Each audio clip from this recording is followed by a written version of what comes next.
Where's Ari? Ari has a real job. It's Friday and we are live and alive. This is not Ari the Data Queen. I am Hazelnut Rawls, joined by analyst Hole Matt Mascardi. It's just depressing without Ari. I'm depressed. Look, I know, but somebody has to do work at this company. Well, she can get a bunk bed and do extra work. I mean, is that how that works? Busy can you get two raising desks? a child and doing all the data crunching, and all the programming. In a headline that I don't think any of us are covering, Samsung just announced that it wants its executives in the office working 6 days a week. So why can't Ari why can't we put Ari to work either on Saturday or Sunday? It's her choice. She can work Saturday or Sunday, and then she could have done the show with us today. Do they know that everyone else is talking about 4 day a week? No, this is executives only. And executives. So now there's an incentive never to become an executive, is what you're saying. Good. All right. Well, good. What are we doing? You're today's weekly wrap-up. More Tesla and an extremely special and long-winded and potentially boring and definitely ranty screed against a-holes from not only from Matt Mascardi, but I think a little bit from me too, unfortunately. Yeah, you get a cameo a-hole this week because you got so triggered. I know. I've never seen you so triggered. I don't even know. I'm already over it. You're going to do it. You're going to do it. All right, start us off with the story of the week.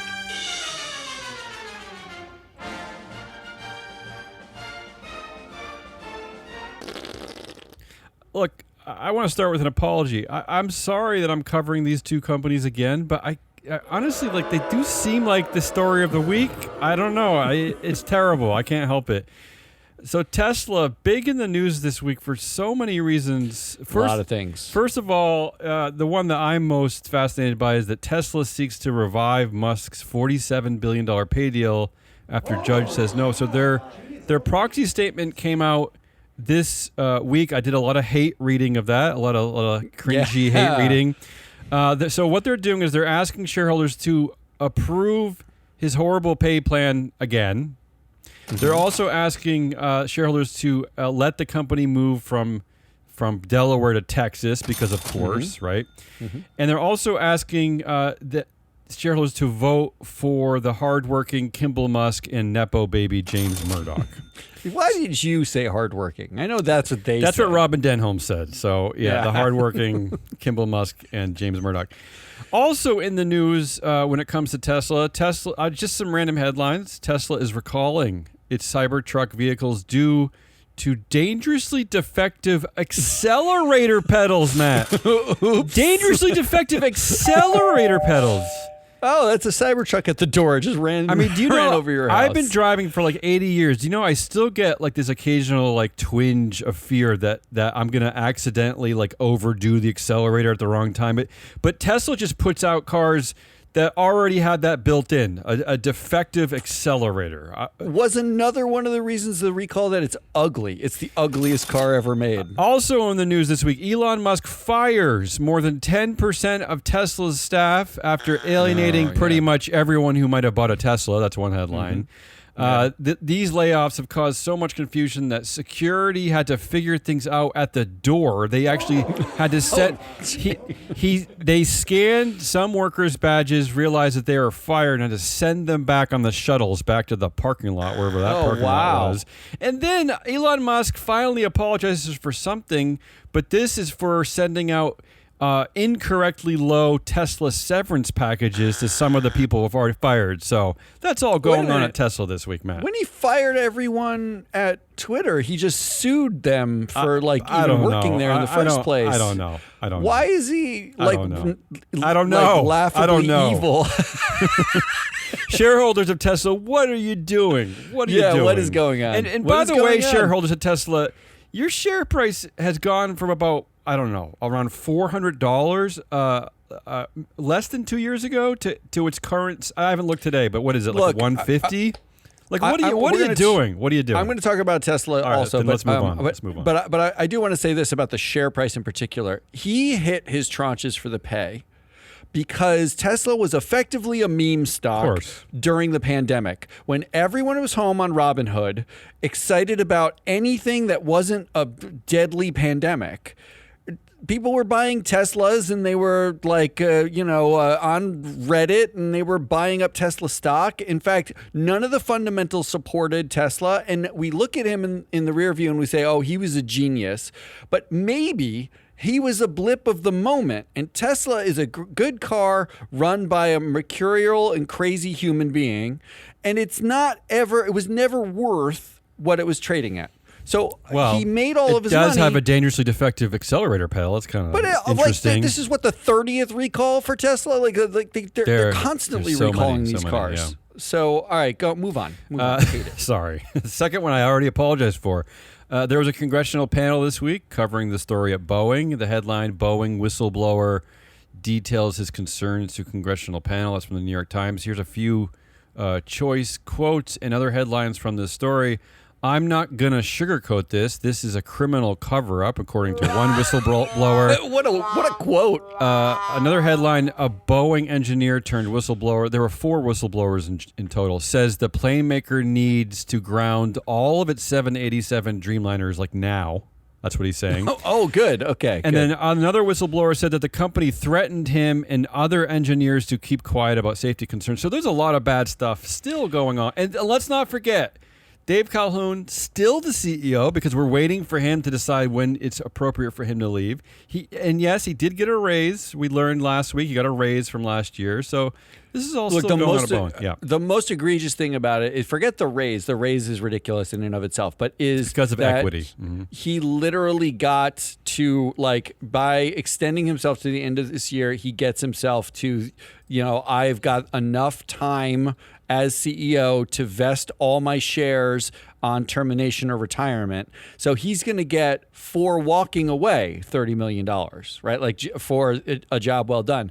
That notwithstanding, if you walk into a room and there are not one whistleblower or 2 whistleblowers, but 4 whistleblowers at one company, do we need to even hear what they have to say? 4 people are blowing the whistle. How many whistleblowers do we have here? Well, we fired them already. We have just Ari and Jesse. Yes, that's why they're not on the show today. All right, the next story of the week. This is one that I want to cover and we haven't covered, but I feel like this is an appropriate story for us. The headline is Emily or Lakeisha, guess which one hiring managers chose. So this is research out of the University of Chicago and University of California.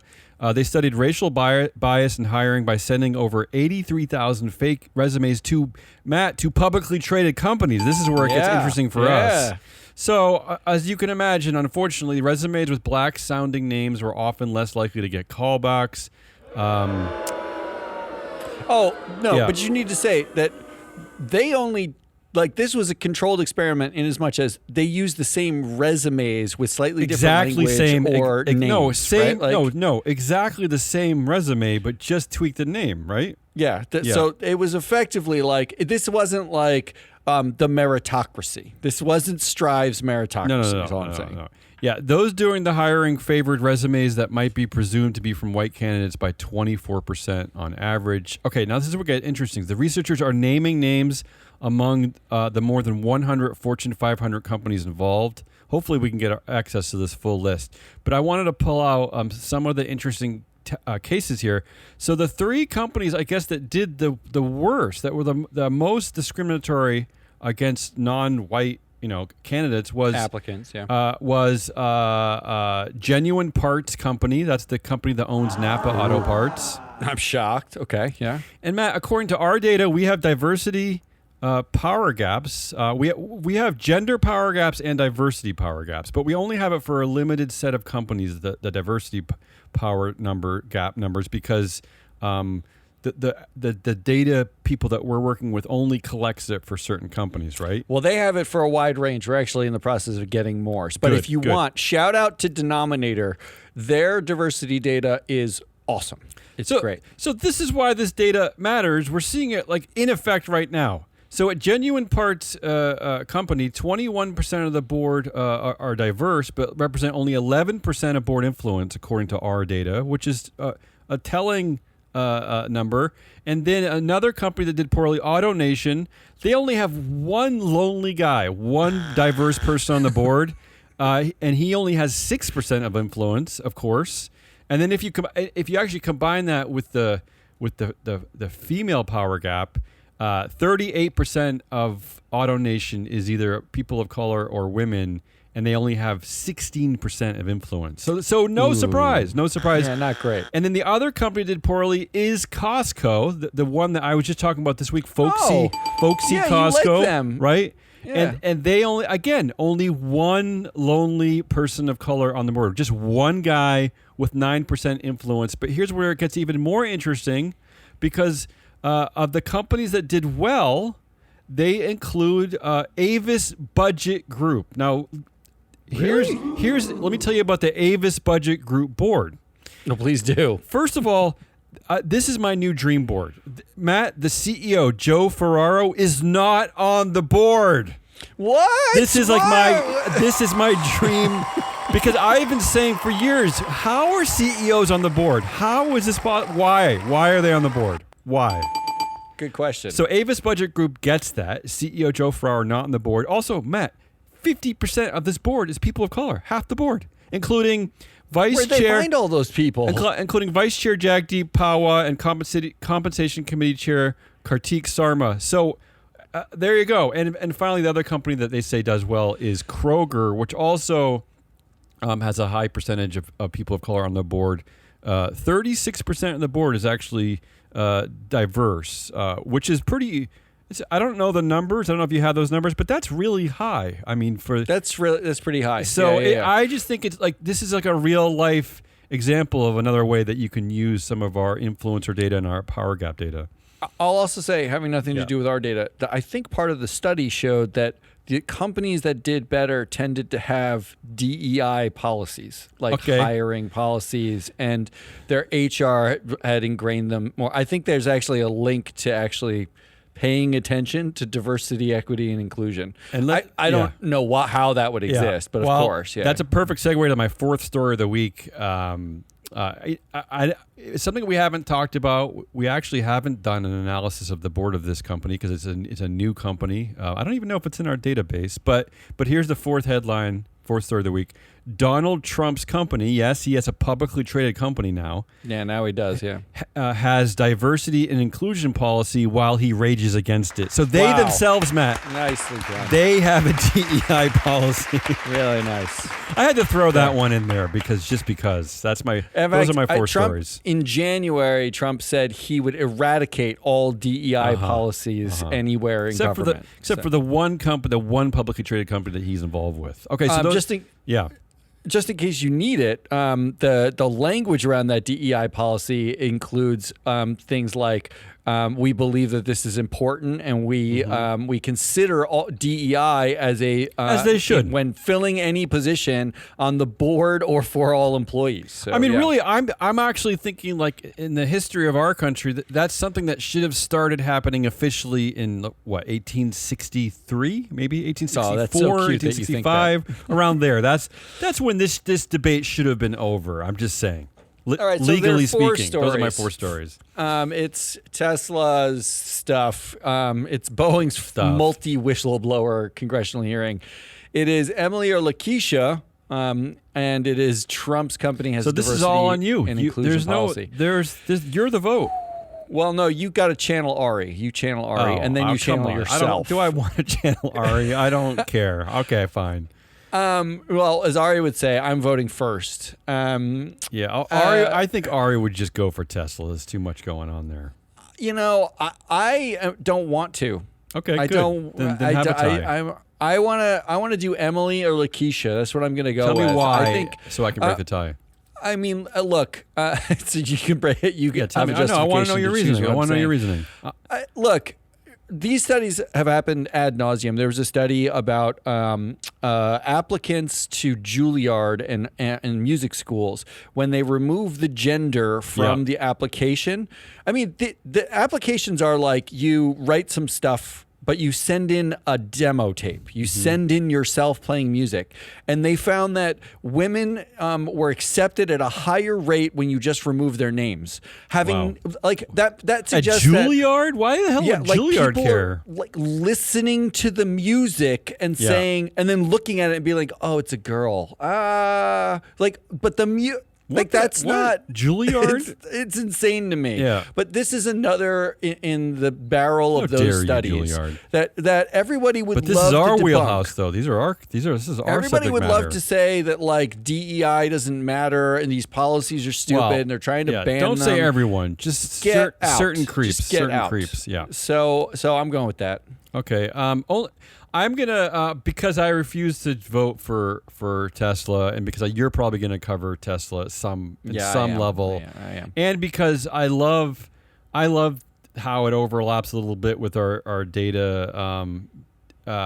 No, it doesn't actually suggest alpha for those of you who need alpha. No. Not that I even know what alpha means, what? but what? Oh no, there's no alpha. But I'm just happy. I also no alpha. But I'm just happy. Yeah, how are we gonna? We can't. We shouldn't even have. Come on. We shouldn't even have civil rights because has civil rights proven alpha? No. I mean, we should get rid of civil rights in general. Get rid of all equal rights. But I just love that I discovered a company today that didn't have a CEO on its board. So I'm going to break the tie and say, yeah, I'm going to agree with you that research that's the story of the week. You're breaking the tie over Ari, who's not here. Yeah, there you go. That's the story. All right, let's get to what's next. That means we're doing Goodliest. Yeah, you do it. You do it. All right, I'll do Goodliest. I'm going to go quick. Go quick. There are 3 Goodliest. Number 1, here's the headline. Apple removes WhatsApp and Threads from Chinese App Store. Okay, so right now, the U.S. is talking about banning TikTok unless ByteDance ban sells everything. it. I don't care. Yeah. They want to ban TikTok. First of all, I love it. Ban TikTok, the internet. Fine. Done. Yeah. Ban all social media. Don't like discriminate against just TikTok. Also ban the autocrats that own the other social media things, the authoritarian regimes. Okay, I'm okay and with that. That's exactly what China did. They retaliated for the proposed ban on TikTok by banning Zuckerberg because they recognized him as an authoritarian regime. I love that. This is another reason why I'm fine with Apple. I'm fine technically with Microsoft. I'm okay. Look, I'll let you exist if you don't have an authoritarian regime like you just pointed out. Yeah, great. So Zuck, one share, one no. vote. Snap, no. Spotify, no. Like, stop it. No. Yeah, stop it. There should be no dual class companies. So I like that. And I chose it for Ari for Goodliest. All right, what's next? Number 2. This headline, Fool's Gold could actually be worth money. Here's why. I don't know what that means. Here's why I chose it, because I feel like Ari would have chosen it. Yeah, did it have batteries involved? It does indeed. I was looking for battery stories. Yeah. Fool's Gold actually contains lithium as part of a lot of Fool's Gold, which is in short supply and needed for batteries for the green energy transition. I don't mind playing the fool here because I am a fool, but what the hell is Fool's Gold? Is that a thing? It's a real thing? Yeah, Fool's Gold? yeah. It's like when you were a kid, you would get like Fool's Gold, and it was like it's pyrite. It's like shiny. It looks golden. It looks shiny and golden, and it's like lovely. And you used to pretend when I was a kid that it was gold, but it's not. Is that like Beyond Meat? Yeah, but except geological Beyond Meat. Okay. Yeah. All right. And third, and I think this is probably the winner for Ari, not for us necessarily. Here's a headline: 8 years into America's e-scooter experiment, what have we learned? E-scooter experiment. Okay. E-scooter experiment. What the hell is an e-scooter? Yeah. Well, like in other countries, they're more civilized. They actually offer these things. They're not talking about it as an experiment. In this country, they put like those electric scooters out. Oh, like the ones you see like in Paris, like cities. Yeah, exactly. Yeah. And you can rent them, and you actually go ones places. that disrupt traffic and teenagers get run over by cabs and well, that might be the negative discussion. But I want to talk about multiple studies now let's do it. Have looked at the rental e-scooters in the United States, and they're asking the question, is there actually a net environmental benefit to these? And they're asking it by finding out if you would have walked but took an e-scooter, then you should basically walk. In America, you should walk. Well, it's worse for the environment if you took the e-scooter, right? Okay. Is it? Why? So, because if you take the e-scooter, you're using energy for the battery, and then you have to recharge the battery. Oh, well, of course. If you're walking, versus walking, versus walking. Yeah. So they're trying to figure out whether e-scooters actually just discourage walking, which is better for the environment, or whether there's a net benefit because you're taking an e-scooter when you would have driven or taken some other form I believe that if you would have driven, you're going to drive anyway.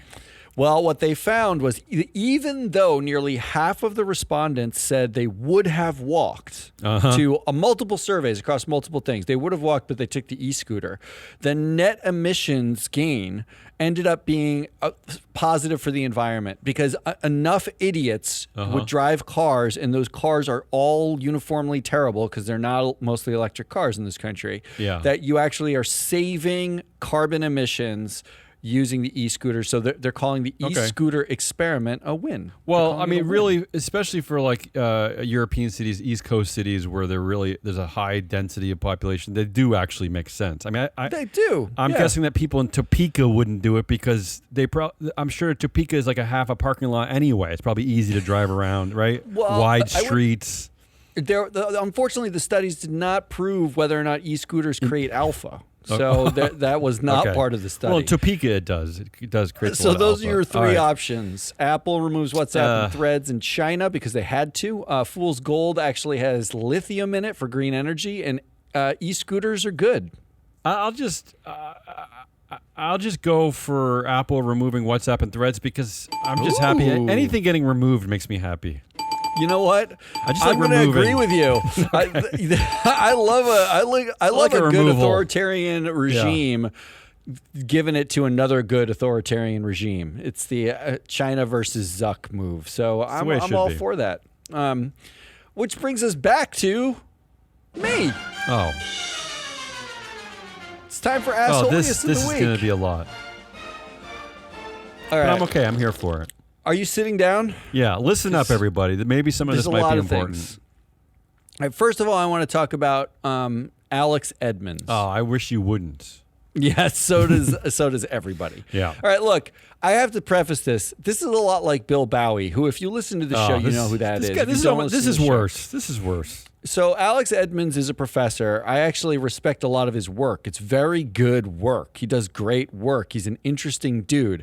He's a professor of finance at the London Business School. Debatable. Most of his career has been devoted to the intersection of ESG, sustainability, and finance. But like everybody in finance, he's always asking, does this help performance? Like, is this a performance benefit to a company, right? Very male question. It's everyone keeps... Very short-sighted, very male, very earth-hating. It's I saw that commercial on Fox News at 2 a.m. We can help performance. Mm-hmm. But he wrote a bunch of papers trying to pin down those performance links with ESG. And what he saw when he was looking at other people's papers was a fair amount of flimsy research. Now, I'll say this. Most of the papers he's talking about are not purely academic papers. It's papers out of like McKinsey. McKinsey's job is to drum up business for McKinsey. They're not an academic research powerhouse. That's not what they do.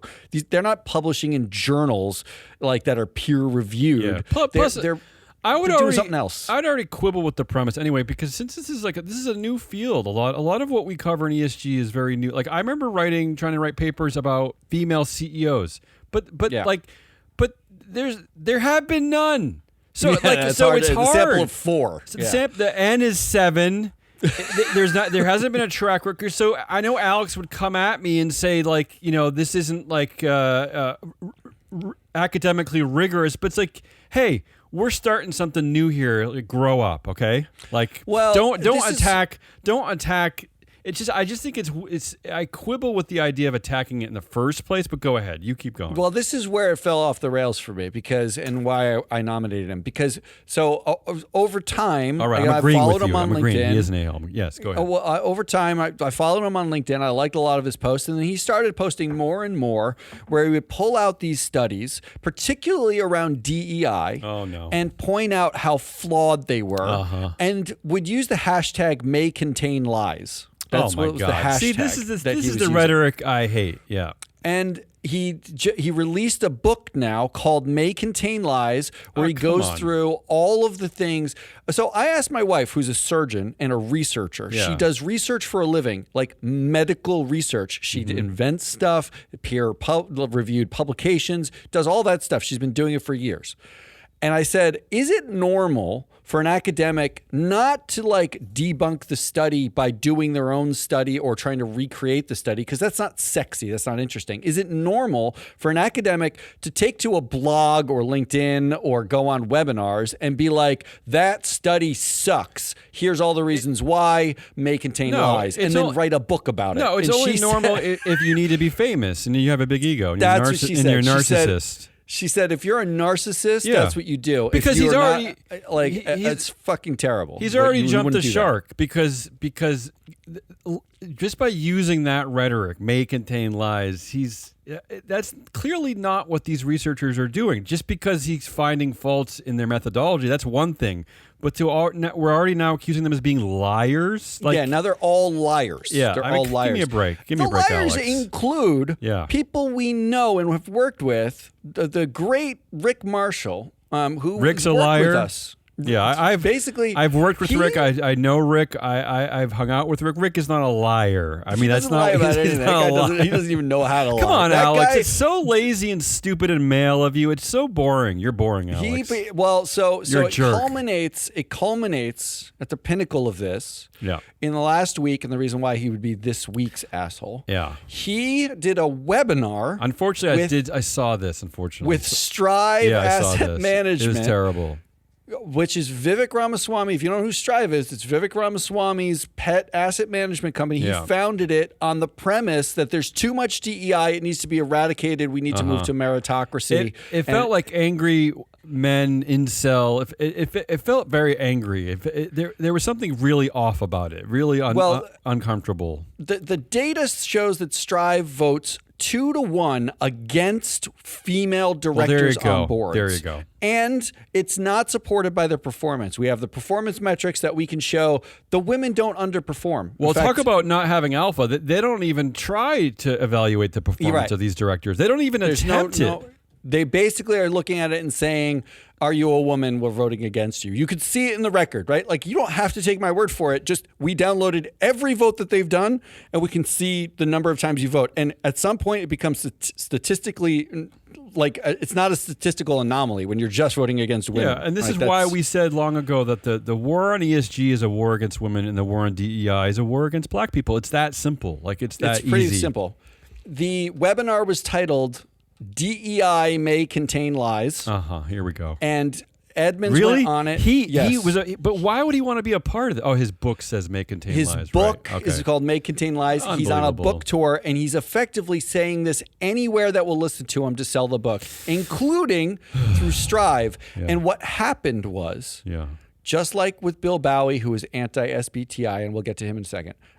What happened was, the National Center for Public Policy Research. That's Doug Chaw's favorite organization. Has a shareholder proposal at Boeing, of all places, asking for a, quote, report on risks created by the company's diversity, equity, and inclusion efforts. Well, Elon Musk did suggest that black pilots also had lower IQs or something. They're trying. Like that. The conservative movement right now is trying to link DEI and every safety problem at a company, every failure at the company.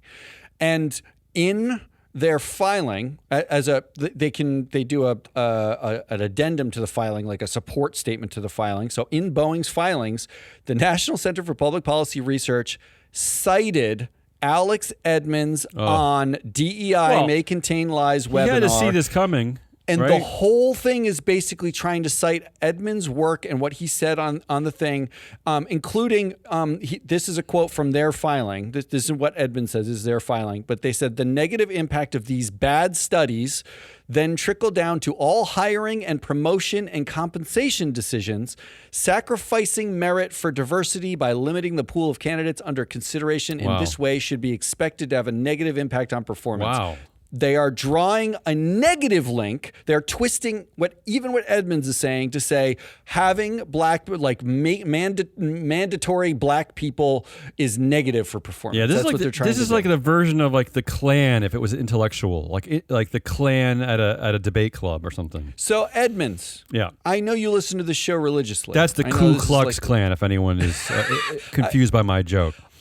I respect your work, but I don't. shut the fuck up. Yeah, right? no, I don't respect any of this. Care. I don't respect any I of don't this. care if you want to study like a link between DEI and performance and you find that it's not there in your study, fine. Trashing other studies because you don't like their methodology, not doing it through academic rigor, just doing it because on LinkedIn because or because calling everyone else a liar. Yeah, or because it gives you a bigger publishing contract, whatever it is that you need out of life. It's and just, then doing stuff like he wrote this paper called Rational Sustainability, where he's like trying to be like, I know how real ESG gets done. Like, okay, fuckface. I actually collected the data points for 15 years. Yeah.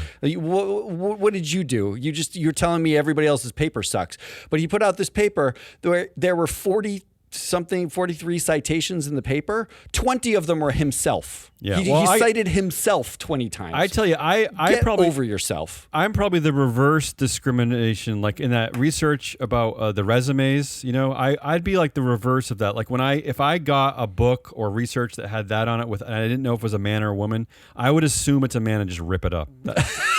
So maybe Alex is right. Maybe Alex is right. So Alex, and he doesn't respond to me on LinkedIn anymore. Do we need more? We don't need Alex. You will need more, yeah.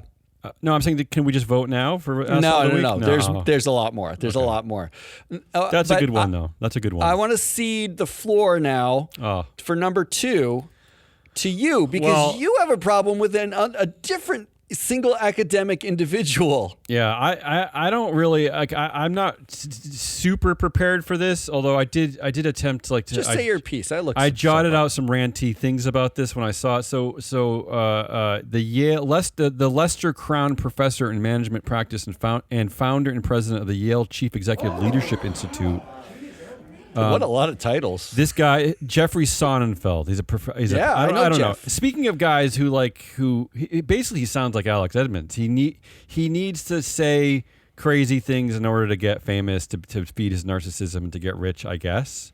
But here's what triggered me this week, and it really triggered me. He had an article called Norfolk Southern is getting back on track, but activist investor Ankura is trying to derail it in a vicious proxy fight. So he's already doing Alex Edmonds bullshit right there. First of all, he's making a derail joke right in the headline. Yeah. I know. He's mocking a situation where the Norfolk Southern tried to derail in East Palestine, Ohio, and basically destroyed the community. No. Yeah, but it was worth the pun. To his point, no, I don't think it directly killed anyone, but it was and still is devastating to that community. It will be for decades. So thanks for the derail pun. And by the way, Jeffrey Sonnenfeld, you repeated the derail joke 2 more times in the article because you're an idiot and you're a stooge. And I'm not sorry, but you suck for this. And this other thing I hate is this very unacademic way of framing an argument by saying, calling it a vicious proxy fight. Like, what is this? That's an academic tone. He's calling the proxy fight vicious, Matt. Why? What is vicious about it? Here's the interesting part why about were you this. leading? Why is an academic at Yale? Why is he using such leading bullshit language? It makes me crazy. No, but here's the question that I would ask: why are you writing about this at all? Well, I don't know. So we do this research for a living. We don't take a stake. We don't know any of the people. We're just trying to get it. But he did the same thing at Boeing. He immediately jumped up to support Dave Calhoun before he was fired, or to say that hey, give this guy a break. He's working hard. He's laser focused. Sonnenfeld, you're laser focused. I'm sorry, Sonnenfeld. You're crazy to me. You're a weird. I hope you're getting paid by these companies, but I wish you disclosed that because I don't really get you. So I'm gonna outline a few things that really drove me crazy. First of all, I also want to say for anybody who is listening to this, that please tell Jeffrey and have Jeffrey call me. Have him come on the show. What Damien was even more agitated earlier this week. I just hate this this is stuff. Like the low level of agitation. I hate that they get away with this. I hate that we go to meetings and people want alpha, and this guy gets to trot out this tired nonsense with no alpha. He did say Alan Shaw, the CEO of Norfolk Southern, is turning around the organization. Okay, so basically this is like a 25,000 word article in Fortune, basically saying Alan Shaw is the greatest. This is the CEO of Norfolk Southern. It says a lot. So I'm just going to highlight some of the things that triggered me. First of all, he does these like sloppy things, which I don't expect from a researcher. Maybe I expect it from me because I'm not an academic. But he says things like he accuses Ankara of attacking the CEO in deeply personal terms. These are Jeffrey's words. These are Jeffrey's words. Deeply personal terms. I read every document. Yeah. Well, they didn't say anything about their kids. And this is what drives me crazy, and that they would teach no student at Yale, let alone at high school, where my kids go, right? But he backs up this assertion, Matt. He backs up his calling it a deeply personal attack by creating a single link, a hyperlink to a 58-page investor case used by Ankara against Norfolk Southern. So he doesn't even pinpoint where the personal attack is. And I read the 58-page case. Good news. There is not a single personal attack against the CEO. That's correct. So it just already he's not I'm good at crazy. his job. Already I'm crazy. He then goes on. He has another. This got me down a rabbit hole of Jeffrey Sonnenfeld. I found another instance where he mansplains and white-splains to former Harvard CEO Claudine Gay, but he says that because he says that in her own published statement that she referenced racial bias as a factor, but he actually said that she's wrong because he cited 86% of people who attended some conference he was at who saying that there was no racial bias involved. Oh, so he said that's his proof. Some conference. That's his proof to shut up Claudine Gay, the former president of Harvard, because his buddies say there's no racial bias. So hey, black woman, shut up. My friends say there was no racial bias. I'm already going crazy here. But let me just do a few other things that point out a few other things that made me crazy. He does a lot of dumb jokes. He says that. He says that puns. CEO Alan Shaw can proudly sing the old folk song, "I've been working on the railroad all the live long day." Again, he has multiple derail jokes. He also accuses accuses Ankara of being vicious. He says that they're part of a great train robbery. He was referencing an old movie. He's calling them assailants. And then he called them struggling. He called them that they're profiting off other people's misery. That they're wildly. I'm using all his words. That they're wildly flinging charges. I mean, it's just like you can accusation after accusation without any credence behind it. Yeah. Well, you can distill this down. He does. Sonnenfeld produced, for whatever reason, a 50-plus page slide deck and that's showing Norfolk Southern's performance. And can I just tell you that this is what got me off in the first place, is because what both of these sides do very well, right? Because I've been in this business for a long time, and where it always feels very disingenuous to me is that what both sides do is produce 800-page PowerPoints with highly cherry-picked data, right? Yeah. Because what they never do is present what you're supposed to do honestly, an intellectual, honest exercise, especially from an academic, is to present a little bit of both sides of the argument. But what Sonnenfeld does and what Ankara also does is just cherry-pick data that supports their side of the argument. And that's what proxy contests have become, Matt. You sound like Alex Edmonds. But why they're so irritating to me. I don't. It's a disingenuous exercise. Well, first of all, it would be one thing if Norfolk Southern produced Jeffrey Sonnenfeld and Yale's slide deck. Mm-hmm. I would expect that. But Jeffrey Sonnenfeld and Yale seem to not be. They didn't cite anything that says that we're linked to management at Norfolk Southern. No. But they still somehow produced a 50-plus page deck. I don't know why. And we don't know why. Defending Alan Shaw and Norfolk Southern. We don't understand why. And here's the other problem. Yeah, before you get to that, is that nowhere in that deck, because what Ankara is trying to do is install many new members on the Norfolk Southern board, including getting rid of Alan Shaw. What Jeffrey Sonnenfeld does not at all is any analysis on Norfolk's existing board members. He does none of it. No, in fact, there's not one mention. Yeah. In fact, he wastes 1,300 words in his article on what he calls a golden age for railroad growth. In that section, Matt, all he says is that the industry is primed to do well, but he doesn't make an investment case why the current board or Alan Shaw should be the stewards to lead them through this.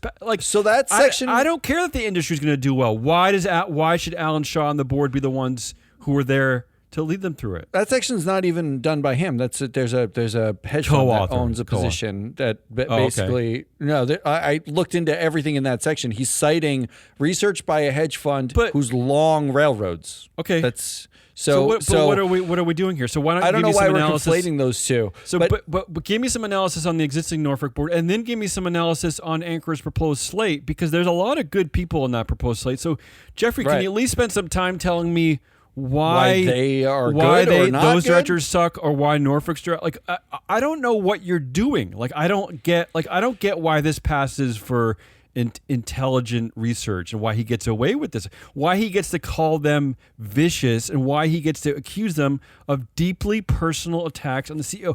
But I just don't get why this is passed off as normal research, Matt. This is why I was just so triggered. Look, we're going to cover Norfolk Southern's the proxy contest in a proxy countdown show as it gets closer. I'm already exhausted. But I do know that Sonnenfeld basically his backing, the research that he did, focuses on how Alan Shaw, who's been CEO for 1.5 to 2 years, is turning around the company since he's been CEO.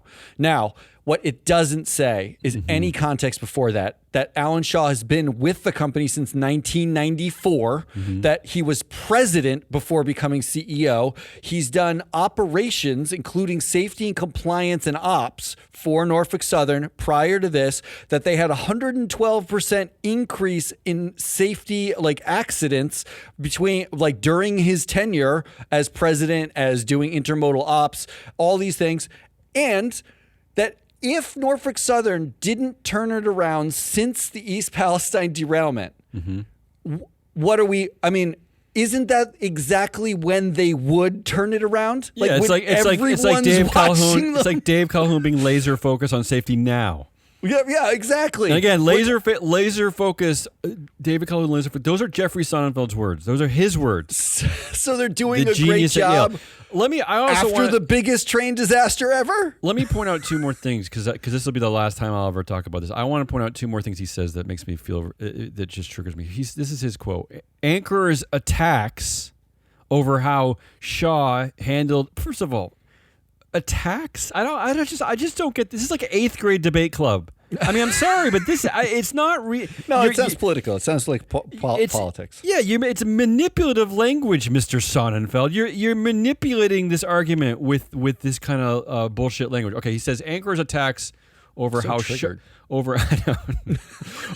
Shaw handled East Palestine landed with a thud. Again, no evidence to support this, since it was hardly supported by any factual evidence nor the lived experience of those involved in the East Palestine tragedy, making it look like a rather naked attempt to profiteer by exploiting the community's suffering. So he's accusing Anchor of all this, Matt. And yet, in the same week, so Norfolk Southern this month, Matt, has already agreed to settle a class action lawsuit for $600 million for the people of East Palestine. But there is already a reporting now that there are several people several victims of this crash in East Palestine who don't want to sign off on this, because if they sign off on it, they can't go after Norfolk Southern ever again. Right. One woman says, quote, "My health has been a huge factor. I've tested positive for vinyl chloride. Every lymph node in my body is inflamed, and my home still reeks of chemicals." So she doesn't want to sign off on this because she doesn't know the future of her health condition. And Jeffrey Sonnenfeld is saying that Anchor is not actually supporting the factual evidence nor the lived experience of those involved in the East Palestine tragedy while these other articles are coming out. So this guy is like the worst. I'm sorry, but this is the worst Everything you're research. saying is just landing with a thud. That's all I'm saying. And the last thing I'll leave you is this: is he does some Tucker Carlson arguing, which I hate. I love that. Here's his only analysis, his only mention of an Anchor slate, of an Anchor proposed nominee. He says, "Given the escalating unreasonableness of Anchor's demands, perhaps it is not coincidental that even one of Anchor's own director nominees has wisely withdrawn her name from consideration. Yeah. With perhaps more to follow. Okay, Matt, double perhaps. So he doesn't actually know why. Yeah. The only statement she came out with was that, that she's busy with other things, which is why every director retires from anything. And he's doing the Tucker Carlson by saying, like, she's stepping down. She's stepping down because it must Anchor be is full of shit. I mean, sucks. come on, Sonnenfeld. This is just It's possible. This is horse shit. This is such horse shit. I get it. I'm done. I'm done. Meanwhile, he didn't even mention once that Christopher Jones, who went from having no safety experience to getting a doctorate in safety experience, he didn't even mention is on the board now. He didn't mention that once. Well, he didn't analyze the board at all. He spent nothing, no time doing that. So now I have another 15 minutes I'm of exhausted. asshole. Are you ready? Because we I'm got to gonna talk. try to go quickly. I'm going to try to go quickly, but we have to talk about asshole number 3. This is only number 3. Oh my god! And it's Robin Denholm. What's wrong with us? it I'll tell was you a what's busy wrong with us. week. You know what's wrong with us is that because we're the only media outlet that does this. Like, we're the only people that focus on directors, on CEOs, on chairs. We're the only ones who call out Jeffrey Sonnenfeld's bullshit. So we feel like we have to go on because there's no other representation of this point of view. I mean, that's my perspective on this. I don't think of it much as a point of view. We're just Robin there's a lot of Denholm, evidence here. the chair of Tesla, Robin Denholm, gets to come out and say in her proxy statement that Elon Musk has not been paid. She gets to say this. I know she does. So we have. I feel like we have to fire back at these people. But a little here bit. is why I'm go choosing ahead. Robin Denholm. Well, first of all, there's obvious reasons to choose the chair of the board of Tesla. Robin Denholm is the chair of the board terrible. of Tesla. Go to the she's proxy and supposedly read her independent. words. So terrible. Let me. I'm going to just do a side-by-side comparison. Elon fired 10% or more than 10% of Tesla. And a named executive officer. He did it via email and a memo. Mm-hmm. Here's what Elon wrote. Over the years, we have grown rapidly with multiple factories scaling around the globe. With this rapid growth, there has been a duplication of roles and job functions in certain areas. Mm-hmm. In the proxy, here's what Robin Denholm wrote. The proxy not related to Elon. This is independent chair Robin Denholm writing in a proxy statement in a filing. The board and Elon that's not like this. Okay, so this is what Robin wrote.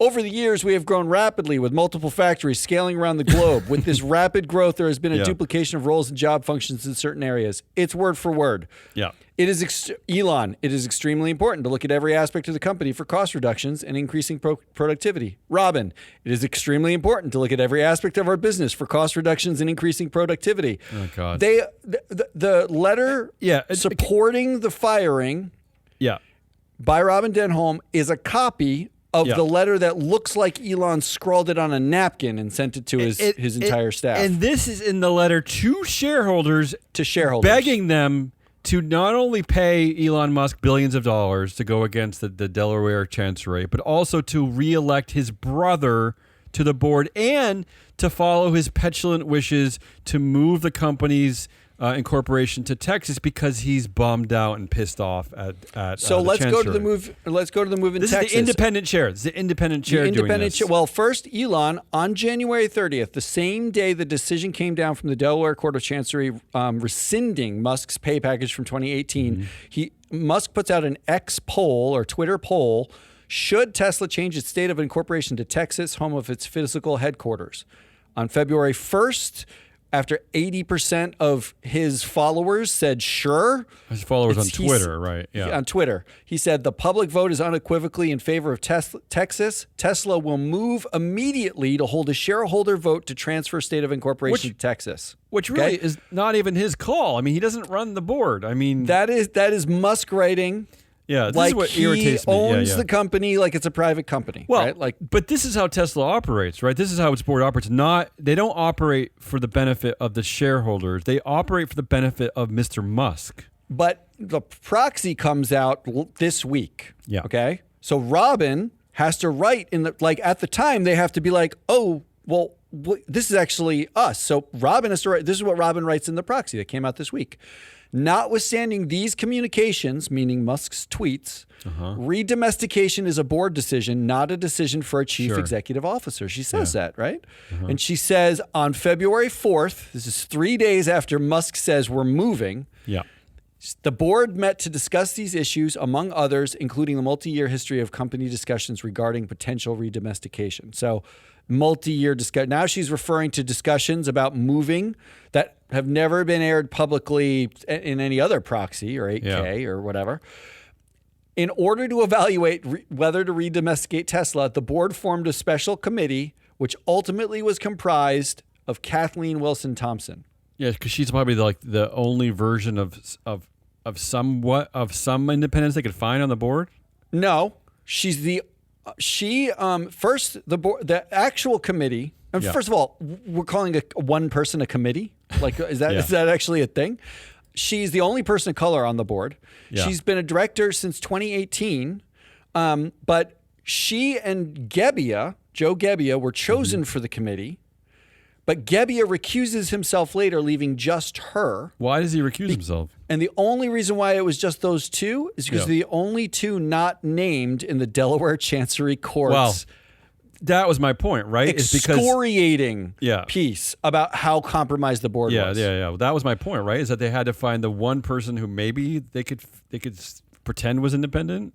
That said, Kathleen Wilson Thompson was actually on the board of Vulcan Materials with Elaine Chao, who's Mitch McConnell's wife, who sat on News Corp with James Murdoch. So she is directly connected to the board anyway. So there's already a connection. Doesn't make a difference. Yeah. But this special committee starts off by looking at this very precise question of should the company be incorporated? Where should the company, they write it very specifically, quote, where should this company be incorporated at this time? Then there's like 3 pages about how they got it down to Delaware versus Texas, like it was some sort of process. Like it wasn't Musk saying we're going to Texas. They said first identify jurisdictions where Tesla had a presence. Then they reviewed all corporate law in those 10 states or 5 states and found them to be mostly substantially the same with some, differences. The differentiator then was that Texas is where Tesla's headquarters are versus the other states. Yeah. Magic. We magically got to Delaware in Texas. That was magic. Yeah. Then they recommend Texas because they have further discussions, and Gebbia steps off the committee at this point because they changed the committee's remit from just where should the company be to include we want to re-ratify Musk's pay. That became part of the committee's purview? Of this special committee's purview. Should we put this to the shareholders to re-ratify the pay? At which point, Gebbia steps down, and here's a quote from the proxy, if you're reading closely. Yeah. He stepped off the committee because, quote, out of an abundance of caution because of the potential for unfair attacks based on perceived conflicts of interest. Unfair attacks, yeah. Gebbia steps down because he's worried that people will think he is compromised, which Jeffrey Sonnenfeld might call ambitious. Step down if you're not compromised, obviously, right? If a little bit of digging will reveal that you're not compromised, you don't step down. But he basically didn't want to get attacked for it. They then go on to do both things. If you don't want to get attacked, maybe you shouldn't be on the Tesla board in the first place. Denholm goes on to, as you said, vie for support for Kimball Musk and James Murdoch, who are, quote, hardworking and dedicated directors.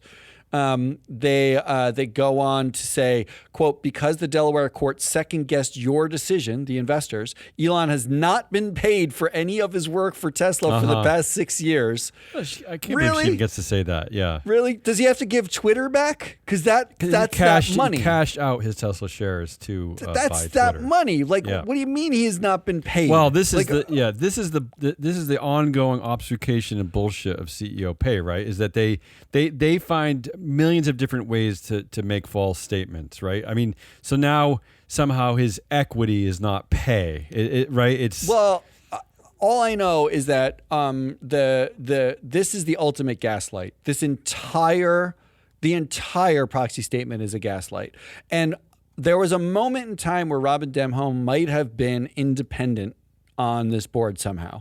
But at this point, it is absolutely clear if you are copying word for word whatever Elon Musk wrote in a memo he scrawled, and you are reverse justifying the fact that he said we're moving to Texas, and then you're saying you can't say that. where we should move to Texas, like after a special committee comprised of one person who is the least compromised looking, but we can find links in 7 seconds to the existing board members. That is the ultimate gaslight. If you are an investor, actually, this is the proof that anything that we do matters. If you are an investor and you own Tesla, there is zero universe. There's no justification that you could come up with to reelect anyone on this board, to ratify moving to Texas, the pay. There is no justification for it. If you want to, because you feel bad for Elon, sounds like a vicious attack, man. If you want to, you feel bad for Elon Musk because he's not wealthy enough, and you want to re-ratify the pay. That, do your due diligence or whatever.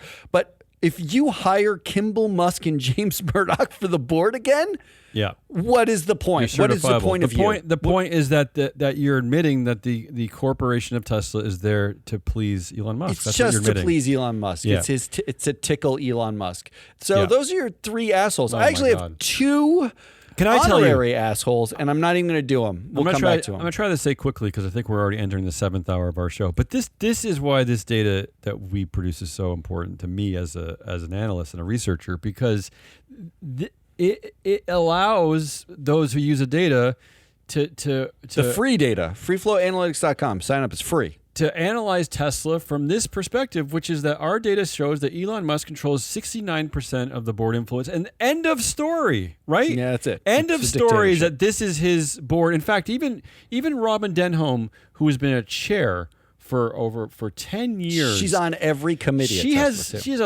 less influence than his brother Kimball, who is a nudnik. Okay, so this is why our data is so important to me, because it allows me to understand how the board is actually run, right? Because there's no other way of quantifying this control. I mean, yes, we can anecdotally quantify it by you doing a detailed analysis of her statements matching up with Elon's statements, but beyond that, this is the only quantitative way to prove that this is Elon's company. This is his board. This is him. It's all him. There's no doubt. So those are your 3 options. It is Robin Denholm, Alex Edmonds, and Jeff Sonnenfeld. I don't think I can vote on this. Like all 3. Can I vote for all 3?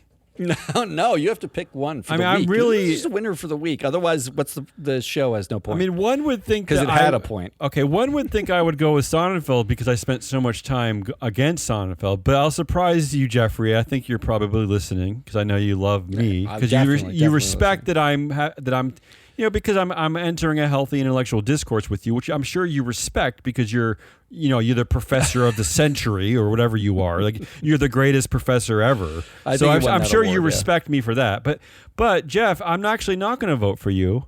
And I'm not actually going to vote for Robin Denholm because I've been living with this experience for forever. Like this Elon Musk story is old, and she should have stepped down after the Kathleen McCormick at the Chancery. She should have just stepped down after that out of embarrassment and been like, "This is ridiculous. This whole thing is it's a mockery of the." She's of what poisoned. Corporate She governance cannot get is. another board position. Okay, but it's right? They're making a mockery out of corporate governance in general. So she should have already been stepping down. But that's like a tired story. I'm going right after Alex Edmonds because this mischievous, manipulative way to attack black people, to attack women, to attack DEI in general because of your understanding of the right way of doing everything is just like it's academic mansplaining and it sucks. I just hate it. And really you should go home and think about that. Strive in the national policy using your words against. That's it to me. I mean, do you realize what you're contributing to? I mean, this is important stuff, Alex. This is not about your perceived, academic integrity or the integrity of paper writing. I mean, this is an actual effect on people. That to me is the point, right? Like, because you may be living in a world that's more nuanced, even though you're calling everything may contain lies, which is no nuance at all. Or you're living in a world with no hardship because you're clearly willing to throw yet another monkey wrench into decades of civil rights struggle by your bullshitty books that suggest that people are lying during their struggle to get equal rights. I mean, you're just Alex. I mean, you're lazy. I mean, I'm sorry. I'm very triggered this week. Very triggered. Yeah, you're very angry this week. I'm going to go with Robin Denholm. And I want to go with Robin Denholm specifically because you break the tie then. Well, how often for Ari, you break the tie. Yeah. Go ahead. How often do we see, like, you just wrote down the words that Elon Musk wrote down? She's an empty shell. She's an empty vessel. She's a shill. I have to go for Ari. Who would Ari agree with? Come on, you know Ari's agree with me and Alex. This is hard. Ari always agrees with me, right? Ari's giving me the thumbs up that she always agrees with me right now. You can't even see her. She's like hidden behind two monitors. Robin Denholm is the winner, asshole of the week. Oh. Which brings us to... Can we get over the show? Can we go quickly now? Yeah, now we can move quickly. Headliniest of the week. I have two options. Go. Headline of the year to me. Oh, stop. You don't know. I have two. There's two. So the first headline is Tesla's board needs to be refreshed. Corporate governance expert says. Oh, is that me? I'm a corporate governance expert. I'm clearly not. Like, really? Really? That made me laugh out loud. The expert was the Weinberg Center for Corporate Governance, the University of Delaware, Charles Elson. Who should we target? Should we target Kathleen Wilson Thompson? She's black. Is there any more obvious thing? Like, how is this a news headline? The board needs to be refreshed. Well, unfortunately, it probably is. But what's your other headline? The other headline is the headline of my dreams, which is gay furry hackers attack right-wing news outlet. That's a good one. I love everything about that headline. All right, here's mine. I call him stupid or stupider. All right, I have two stupid choices for you. First, will Texans? This is how terrible the anti-DEI, anti-ESG woke wars have gotten. Here's the headline: Will Texans accept new woke cups from Starbucks? The cups are woke. What are the? How? And here's why they're woke: because they feature 20% less plastic. Oh, that is woke. And because they have raised bumps that help the employees identify them more quickly, and because they all use the same lid, because they don't have to waste like making too many lids. And it's the wokest. It's the 20% less plastic. But now we have to wonder if Texans can handle this. This is the state of our existence. I did read the article, and I like that they said these cups do feel sturdy, though. My other the stupider. Here's another headline. This is from The Guardian.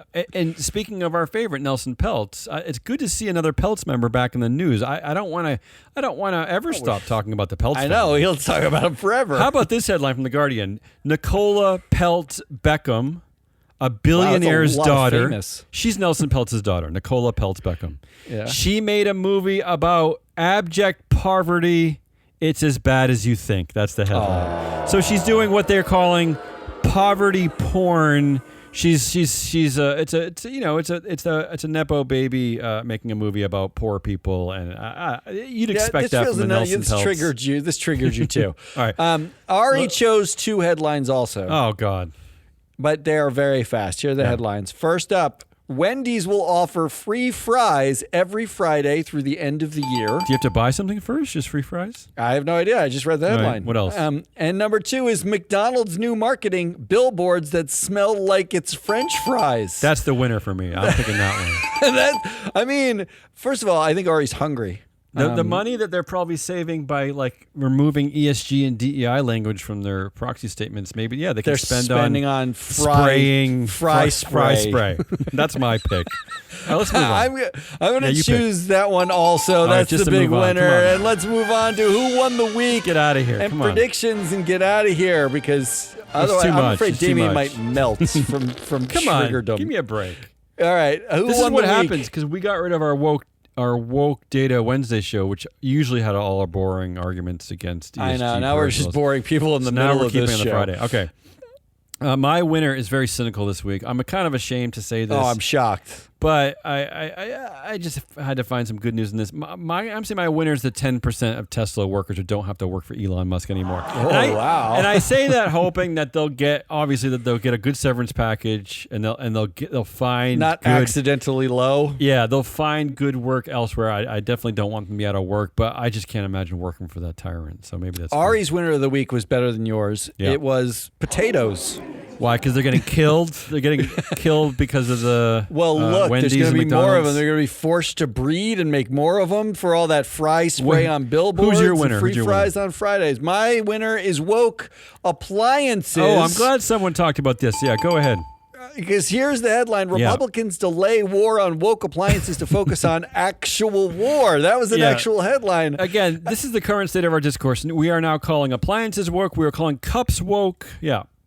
Just so you know, I thought like this was like an exaggeration. I thought it was like, this is something. But they were actually the House GOP, the conservatives in the House of Representatives in this country had dubbed this Appliance Week, in which they were going after Biden administration asking for more efficient appliances in people's homes. Absolutely. They called this it is real Appliance life. Week. This is real life.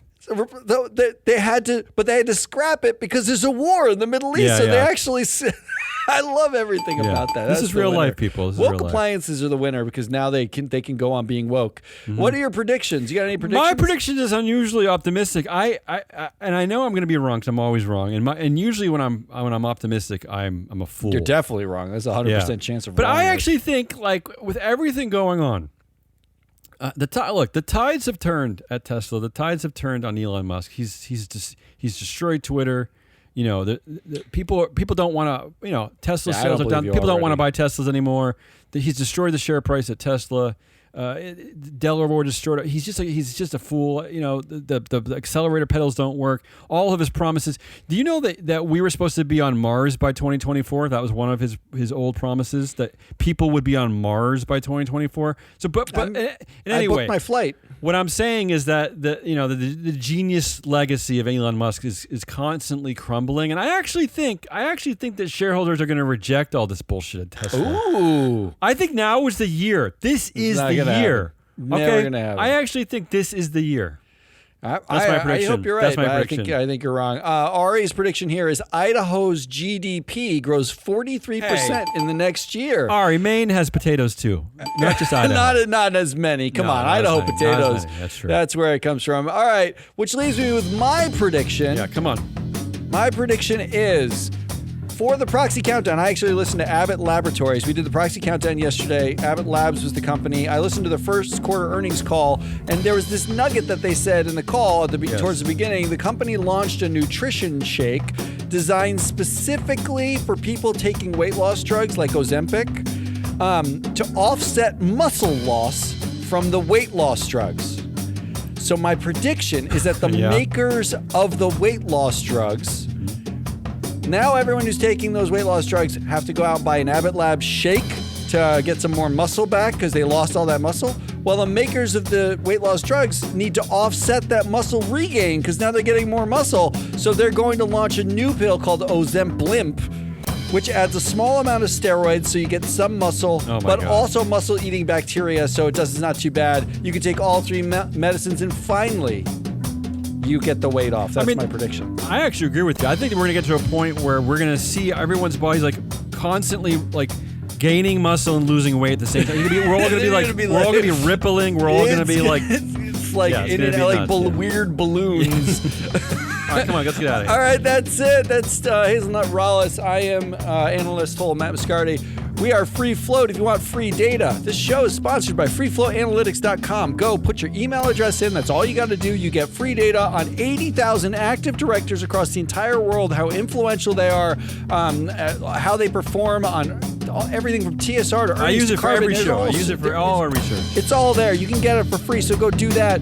Until next week, goodbye.